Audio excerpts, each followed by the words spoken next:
Next on Good Morning El Paso, developments out of a bankruptcy court between University Medical Center and El Paso Children's Hospital.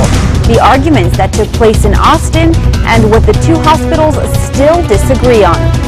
How does someone get pulled over for not signaling and end up dead in 3 days? Plus, the latest in the case of Sandra Bland, the head of state police in Texas, now saying the trooper was justified in arresting her. And nearly dozens of volunteers are expected to search an Arizona park this weekend in hopes of finding a missing Las Cruces woman. And what experts are saying this morning about newly discovered airplane parts and how it may shed light into what caused the missing Malaysia plane to go down. Live, where news comes first. From the Mesilla Valley and Las Cruces to El Paso and the borderland. This is ABC7's Good Morning El Paso. After yesterday's torrential downpours across the borderland, there was plenty of water collected. Take a look. This is the canal that runs along Diana Drive in the northeast. We were there yesterday morning, and now a different story once the skies cleared and the sun came out. Again, we also saw some more rain in the overnight hours, and we'll get to today's forecast and see if we have any more in store for our Friday. But first, good morning to El Paso, Las Cruces, and Juarez. I'm Denise Olivas in for Stephanie Valle and Hillary Florin. So keeping busy all week long, and especially the last couple of days. Meteorologist Crystal Cly, she's standing by because we saw some of those storms move over the borderland overnight again, Crystal. Yes, we did. We still had that chance of rain in the forecast, and we certainly tapped into it again. It has been one of those monsoon seasons where we're just busy out there. On our clouds and radar map right now, still rain moving through this morning. That's the third morning in a row. We don't see this quite as often, so it's always fun morning for us when we get to talk some rain, especially when it's this kind of rain. This is that light to moderate rain. It's not going to affect your driving conditions other than that heads up that roads are wet, but we're not dealing with flooding concerns. There's no watches or warnings out. Right now, the rain has moved out of El Paso County. It's moving out currently from Las Cruces. You see, we're just now looking at that last edge of the rain showers, and it's weakening as well. It's actually starting to weaken over Deming, but still rain steadily falling there. There may be some very minor street flooding on those streets that are maybe low or dipping. Those areas could see some bigger puddles as a result of the rain moving through, but it is coming to a close this morning. Then those chances of rain will increase again in the afternoon. We're talking a limited increase, 10–20%, not looking like a great hit of rain in today's forecast. As for your temperatures outside, here's some of our WeatherNet sites. These are sponsored by Mattress Firm. 69 degrees, the temperature up at Mesilla Valley Christian Schools. We're at 74 here at the KVIA studios and 73 at Loma Terrace Elementary School. We had that rain move through overnight, but I am yet to receive any reports from viewers or from the National Weather Service of the official totals. You can send those to weather@KVIA.com if you have one of those official reporting stations. We'd love to get the numbers because yesterday we had all those reports come in. Las Cruces up to 2 inches of rain.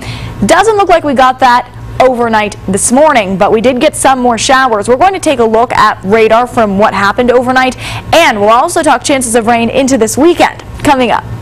All right, Crystal, thank you for that. Officials with both University Medical Center and El Paso Children's Hospital met again in bankruptcy court. This hearing was held in Austin, but it was televised inside El Paso's federal courthouse, and ABC7 was there.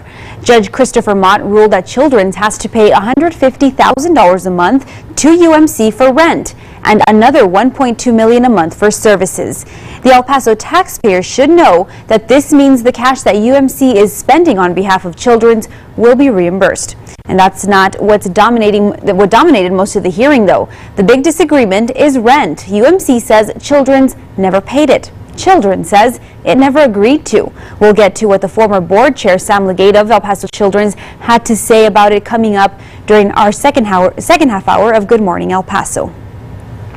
With Sandra Bland's death still under investigation, attention turned to a cramped committee meeting at the state capitol. This is another tool, another mechanism for us to be able to talk about a community, a marginalized community that feels like their voices aren't being heard. Well, questions over training and mental health issues were questioned. People were questioned at yesterday's hearing. A Texas Commission on Jail Standards Executive Director Brandon Wood said there were 22 suicides in county jails in 2014. Lawmakers saved their powder for DPS Director Steve McCraw. you will have a definitive investigation that will be comprehensive and professional, as you would expect of the Department of Public Safety. Well, I believe that because I'm going to make sure it happens. Yes, sir. Well, you and 179 other or 180 Sir, other members. I am the chair of this committee, and that's why we had this hearing, and I'm independently elected, and I'm going to make sure it happens. Legal and security issues prevented Waller County officials from making the trip, but more hearings are expected. And the search continues this morning for a man who escaped from La Tuna Federal Prison. 21-year-old Edgar Perez Flores was reported missing yesterday. He's described as a Hispanic man, 5'5" and weighs 180 pounds. The picture there on your screen. La Tuna is in Anthony, Texas, north of El Paso, on the near the state line. Perez is currently serving a 5-year prison sentence on cocaine charges. If you know where he is, you are asked to call the U.S. Marshal's office. And from our New Mexico mobile newsroom, 34-year-old Michael Malone is the man shot and killed by Doña Ana County Sheriff's detective. This happened on Wednesday. This is Malone's mugshot from a previous arrest. A sheriff's spokeswoman says the detective was serving Malone an arrest warrant at a Las Cruces motel.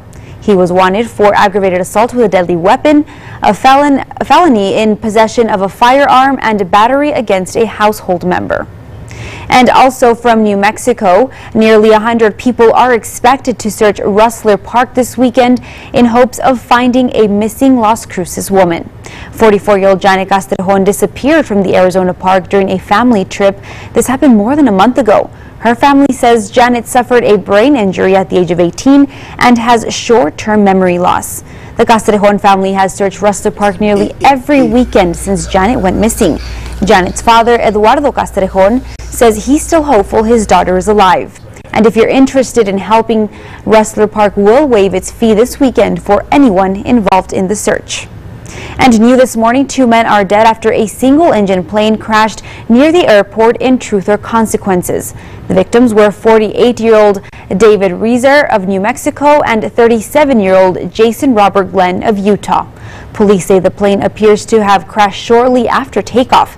The wreckage was spotted on Wednesday, but it is unknown when the plane actually went down. Federal officials will investigate the cause of the crash.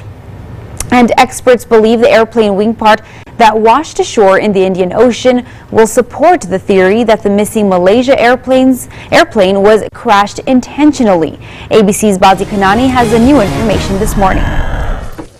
A critical clue loaded into an evidence van, now on the way to France, while helicopters searched the shores of Reunion Island for any other debris that might have come from the missing Malaysia jetliner. It's not confirmed if a suitcase found nearby is connected to the plane that disappeared nearly 17 months ago. But this morning, investigators have few doubts about the origin of the 6-foot-long wing part. A source close to the investigation tells ABC News this number was on the piece of wreckage, and it matches a Boeing 777. Only one is missing in the world, Malaysia Flight 370. The newly discovered wing part is called a flaperon, used to help the plane turn and to slow it down for landing. Its condition leading experts to believe someone was alive and at the controls of Flight 370 when it crashed. It must have landed in the water at slow speed, because if it had hit at very high speed, this flaperon would have been just a ball of metal. The floating flaperon was found at least 2,600 miles from the search area for the plane. It is possible the plane's debris could drift that far, but it is not possible to trace it back to exactly where it came from. It does not lead us back to where that airplane is resting on the bottom. It does not tell us what happened at the end of this flight. Experts say until the rest of the wreckage is found, especially the black boxes, the grieving families of the 239 people on board will keep waiting for answers. Bazi Kanani, ABC News, Washington. And now it's time to take a look at the TxDOT traffic cams. Morning commute right now, time 6:09. Things looking pretty good. Not too busy just yet in this part of I-10, but of course we know that build up as the morning commute continues, but looking pretty good at this hour. A longtime El Paso tourist attraction will soon be closing forever. But it's not the end of saddle blankets and souvenirs. ABC 7's Andrew J. Polk is live with the details. Good morning, Andrew. Yeah, good morning, Denise. You won't be able to get into El Paso Saddle Blanket anymore as the business closes its doors today, but it's not exactly going away either. selling everything from kitschy souvenirs to home decor and even freeze-dried piranhas and, of course, saddle blankets. El Paso Saddle Blanket has long been a place to get some iconic Southwest-style items. And with the doors closing today, there will be an auction of the remaining merchandise this Saturday. It will be an all-day affair with plenty still up for grabs. Basically, we have a lot of good items still remaining. Of course, we've been selling them, and we'll close the doors as far as just regular sales the 31st on Friday. And then viewing at 8:30 in the morning, and the auction starts at 10 o'clock Saturday morning. We still have a lot of fabulous furniture pieces. And if you can't make it but still really need rustic furniture, don't worry. You'll still have a chance to get that or a saddle blanket in the future. The company still plans to do wholesale business and offer goods on its websites. And you can find the link over at KVIA.com. Denise? All right, Andrew, thank you for that. The time now is 6:10 on your clock. Still ahead, improving the quality of life in El Paso will apparently take longer than expected. What city officials are now saying. Plus, this video is sure to surprise you with this daredevil is calling this incredibly dangerous stunt. After the break, Crystal. And in STORMTRACK weather, we are still tracking some limited rain chances, but what about this morning? A busy radar. We'll take a look. You're watching ABC 7, where news comes first.